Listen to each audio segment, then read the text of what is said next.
Hello, everybody. Welcome to today's 30-minute Together conversation with Sam Schuchat. I'm Annie Burke, I'm the Executive Director of Together Bay Area, and I'm really thrilled that you're all here today. We are going to be in conversation for 30 minutes, hence the name 30 Minutes Together. So this is not a long conversation. We're not going to go deep and go through some kind of encyclopedia that exists in Sam's head about all the things that are going on. We are going to talk quickly about a lot of different topics, and I just want you all to know that we know this is quick, and that's intended to, that's intentional because we know you're really busy, and we want to pop into your screen for a little bit, and I want you to know that if you have questions or want to have more discussion, we can do that offline, and really looking forward to connecting with you. So before we go too much further, I want to acknowledge two things. The first is the land that we are all on. For thousands of years, people have been living, praying, working in what we now call the Bay Area. And we acknowledge that people have lived in harmony with these lands for 10,000 plus years. We recognize the impact of colonization on the people and on the land. And we honor the indigenous people living today, as well as their ancestors, and we are working to restore their connection to the land and lift up their leadership as we address some of the biggest challenges humanity has ever faced.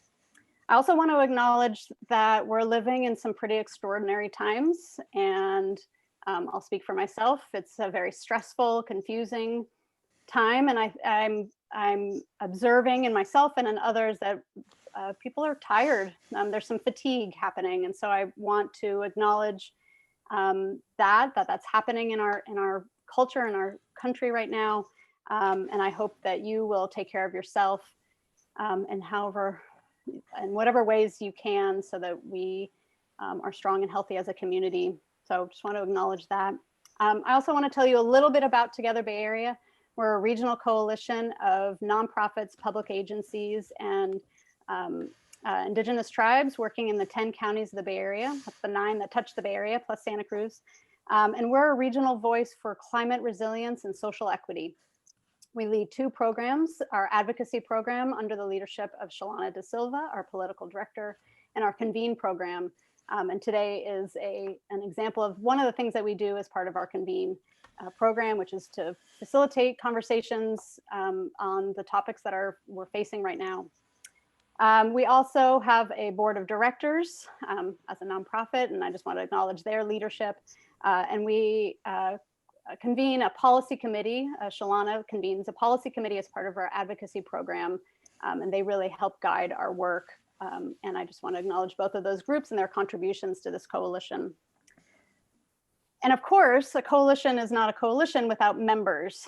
We are 65 members strong right now. And some members have been with this regional coalition, whether it's Together Bay Area or the Bay Area Open Space Council, for many years. Some are just joining, and we're really glad, more than glad, we're really honored and humbled to be working with so many different kinds of organizations on climate resilience and social equity. And I just want to acknowledge our members make things like this, today's conversation with Sam, possible. So thank you very much to our members for contributing and participating. So this webinar will be recorded and available on our website afterwards. And there's a lot, as I said, there's a lot of ground to cover, so we're going to move fast and not be able to get to everything. And I'm sorry for that, but also wanting to recognize and acknowledge all of your time. So we're trying to strike a balance in there. And I welcome questions afterwards and conversations afterwards for sure. So with that, I want to introduce and welcome Sam Schuchat, Executive Officer of the California State Coastal Conservancy. Sam has been in his role since 2001. The Bay program of the Coastal Conservancy was founded in 1997 and has had an enormous impact everywhere in the Bay Area. I'm not sure you can drive or walk or ride a bike, travel in any form in the Bay Area and not see something that the Coastal Conservancy Bay program has had a hand in. It's Coastal Conservancy and the Bay program are just a really important partner in terms of conservation, stewardship, public access, so many things. And I'm really honored to have you here today, Sam. So thank you so much for coming. I wonder if perhaps your background tells the story, but let's start with a question. How are you? That's a loaded question these days, right? So I'm fine. Everybody's healthy, and thank you for having me.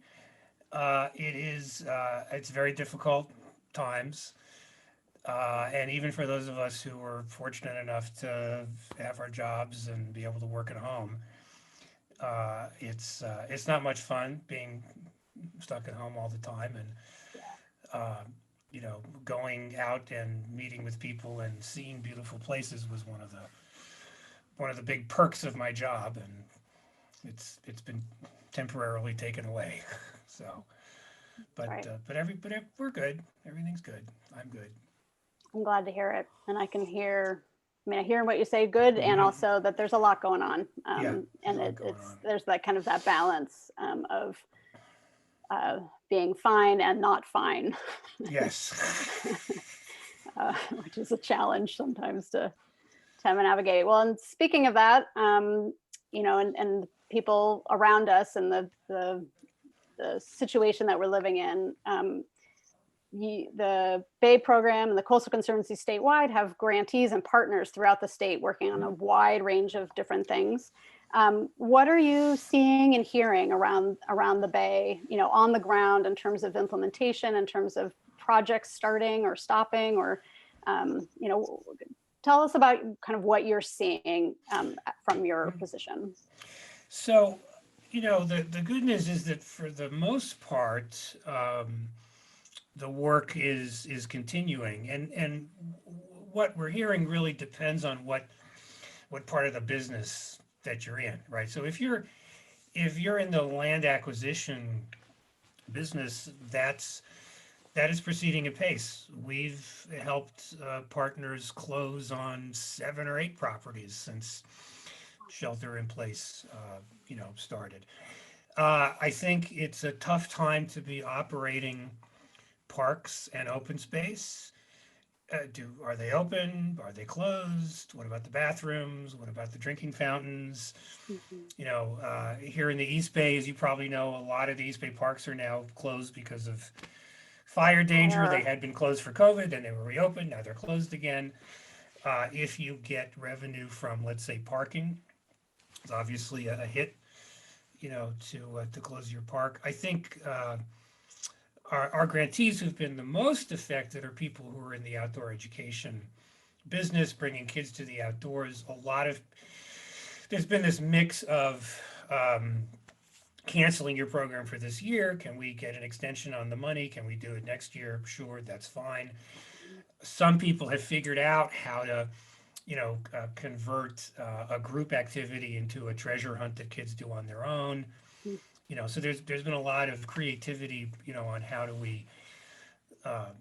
we keep some of these things going. And on our end, we're trying to be as creative as possible and as flexible as possible to help people, navigate through. There was a sort of a at the beginning of shelter in place, construction projects, came to a crashing halt, but at least the ones we're involved with were able to restart, and things are moving along.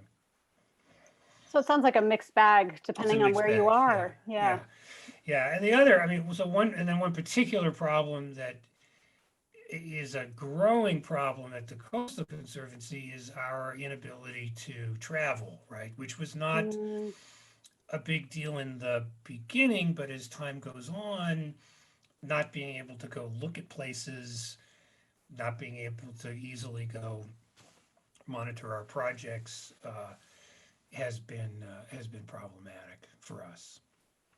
yeah, that raises a um, uh, something for me in that there's what COVID impacts were like the initial phase, and now that we're what 6, 7 months into Hmm. it, like there's the implications are changing maybe, Right. or they're having deeper, longer tentacles of implications, like that. Like, Right. you could kind of hunker down for a little bit. You can't. It's harder to hunker down now.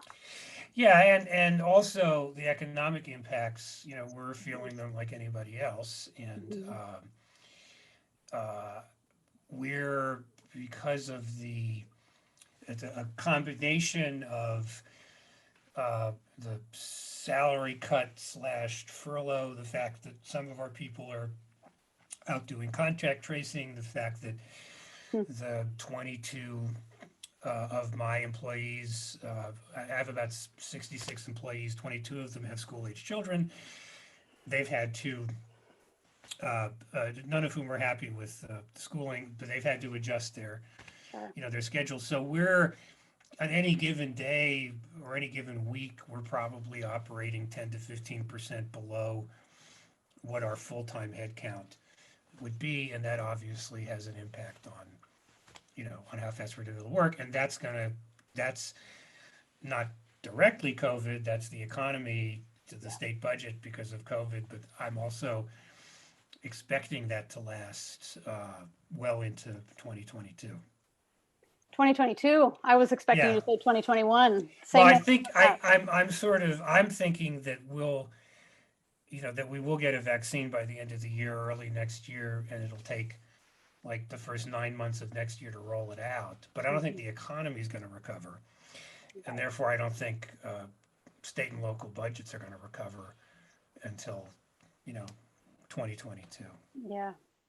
No, there's some long legs on this one, Yeah, on all the different. yeah, Uh, that's both um, calm, a relief in some ways to hear, that there is a horizon, and also, oh my God, that's a long time away. Like, there's a lot to do hmm, to keep ourselves healthy and afloat and connected, and the work happening, yeah.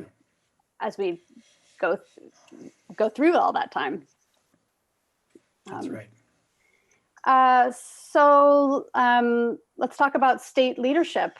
Um, what are your observations about what's happening in Sacramento, or via Zoom, Sacramento via Zoom? Yeah. And how are they adapting to this moment? How, the legislative session ended. Now we're in between sessions. Tell me a little bit about what you're seeing, in terms of how they're working and where the Sacramento heads are at. The the legislative session was pretty chaotic and certainly very truncated, and it was hard for me to know, and for all of us who weren't there to know what was going on, because usually, during the towards the end of session, I might be going up to Sacramento once or twice a week and just wandering around and talking to people and hearing the gossip, and that's how you figure out, what's happening. And of course, you couldn't do any of that. And the two Yeah. houses of the legislature were dealing with COVID differently, Mhm. which contributed to an unusual level of tension between the Senate and the Assembly. Um, but you know, some good things got done. Obviously, they didn't manage to really. They didn't manage to do a bond, and they didn't, in the end, even manage to be able to do some kind of funding package for forest fires. So that's disappointing. I'm pretty sure that the funding discussions will get picked up again as soon as the Mhm. legislature reconvenes in whatever form that it reconvenes in January. Meanwhile, the Newsom administration put out an executive order on biodiversity, which I think is very significant in that it's the first time that that level of government, as opposed to just mine or the resources agency as a whole, have acknowledged the role that working in natural lands have to play in uh, in uh, in helping to mitigate and adapt to climate change. And there's all kinds of activities that are going to come out of that executive order that your members should definitely be paying attention to, keeping an eye on, commenting on. But we haven't had that level of support from an administration for what we do insofar as it affects climate change in the 20 years that I've been doing it. So that was a very positive, from my perspective, development. No money attached to it. I was going to ask, that's my question. So you've mentioned activities, and what do you see happening next, or how do we help implement the 30 by 30 executive order? Well, the first thing that's going to have to happen is to really pin down what exactly do we mean by 30% conservation, and what's the Right. what's the baseline. And if you ask different people that question in Sacramento, you will get different answers. I gather that it's a reference to this international standard. Um, but what it means in a state where 47% of the land is publicly owned, not counting easements, Yeah. is an interesting question. Mhm. Um, you know, I it's if I recall, in the executive order, there's language, calling on EPA and the Air Board to be a part of thinking about how to better quantify the benefits of land conservation and different land management techniques. And we really haven't, we've gotten really very little greenhouse gas emission fund money for land conservation of any kind. So that's, I think, a place to really focus on, Mhm. because we know that there's a huge potential to sequester carbon, uh, in our forests, in our rangelands, and in our wetlands. Um, Now, to be fair, there's probably not going to be a lot of greenhouse gas emission money until the economy recovers. Mhm. Uh, and of course, the previous executive order talked about phasing out cars, which Right. which is a fabulous thing, and which will further, reduce the amount of money that's available from that source. But I think that's, we the theoretical basis for the connection between land conservation and reduction in carbon dioxide in the atmosphere is pretty sound and pretty robust. Mhm. And now it's time to scale that up and really push that into common everyday practice. And I think the governor's executive order gives us all an opportunity to do that. So that's a really, I'm hearing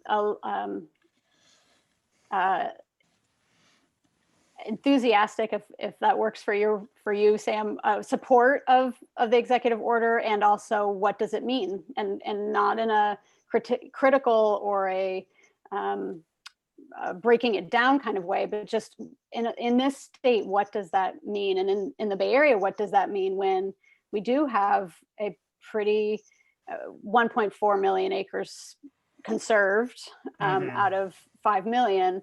Um, and what does conserved mean too? That's a good long-term conservation question.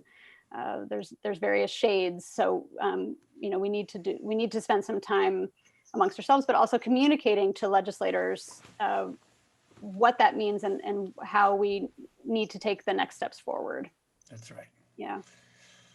Um, so that's one thing that we can do, and need to do, and the Together Bay Area Policy Committee is actively talking about this. What else, like in this moment where we're taking a pause between sessions, and also in the context of a federal election, which we won't talk about in detail here, but just acknowledging that it's there, Yeah. um, and so much going on. What is your advice or tips to people watching, to our members, for what we do as a community, as a coalition, looking ahead into 2021? Well, so several things. So first of all, let's talk about the federal government a little bit, because Okay. Normally this time of year I go to Washington. Mhm. I didn't go to Washington. I sat in my office, my home office, and I just had Zoom after Zoom after Zoom with my lobbyist and with congressional staff and some congressionals. Um, a lot of people in Congress believe that should Biden win, and particularly if the Democrats recapture the Senate, that one of the very first things will be either a big infrastructure package or a coronavirus relief package that will include a Sam, lot you of cut out for a quick second. Could you say one of the first things is going to be? a infrastructure package, if not a coronavirus package, with a big Thanks. infrastructure component in the trillions of dollars, and so that could happen very fast in the first 100 days. That is certainly something for your members to be paying attention to because there will be opportunities there. Secondly, we need to be thinking about how we would like to see Land and Water Conservation Fund money spent in California. And remember that there are three different pots of money, one that will go through our state Department of Park and Rec, and then two others that are federal and go through the federal, go through a federal process that culminates with Department of Interior saying, here's what we'd like to do, which Congress can then adjust. So we were telling members of our delegation, we're going to be back in the spring with some ideas about how you might adjust that. Mhm. And you should be doing that too. Mhm. I think we said earlier, I'm pretty sure when the legislature comes back, they'll probably pick up the topic of some kind of resources or climate or fire or all three bond. And it seemed as if we'd gotten to a pretty good place Mhm. with the two different bond proposals that were out there, Yeah. and hopefully that's where we can all start from again. Remains to be seen, what the administration's uh, enthusiasm for a bond will be. Although, as you know, there's huge public appetite to do something about fire. Mhm. Right. Polls very well. The fires have now cost the state, I think, well over $1 billion. 4% of the land area of our state has burned this year. Had our first million-acre fire. So I assume that they will want to do something about that, and it's kind of hard to do anything significant without some money. So that's another area. I kind of sound like a broken record, don't I? Um, No, not at all. A very important but message. that's going to be a place for your members to wade in. Yeah. Well, also with the fires, I mean, a huge number of acres burned, and it's more than that. It's smoke covering the entire western United States, affecting air Right, quality, whether or not you live in the WUI or not. right. It's which brings in all kinds of questions around environmental justice and equity and who's affected and who can adapt and not adapt to days that the sun doesn't come up because it's so covered in smoke. Yeah. So I think it's really a huge issue in lots of different arenas, and we need to work on that. Absolutely. Um, do you think, are there other, well, actually, on the bond, is that something you would see perhaps on like a 2022 ballot? Or what's your prediction on kind of how fast things move, knowing that we needed significant amounts of investments yesterday? Well, if I had to guess, I would say it would be like years past where, I mean, yes, it would be for the 2022, Mhm. November election. And, what's happened historically is they'll get off to a fast start and then they'll get distracted by other things and it'll languish and then suddenly they'll be up against a deadline and it'll be time to to ram something through. So it's important that your members have made their needs known early Mhm, and often, mhm. right? Like voting, uh, so that when that last minute rush happens, at least some legislators are keeping Yeah, your interests in mind. yeah. The classic hurry up, wait, Yeah. hurry up, Yes. Hurry up and wait. hurry up and wait. That's usually what happens. That is. Um, is there anything else that you think we should be paying attention to or that you're curious about that you want us to have on our radar? Um, you know, the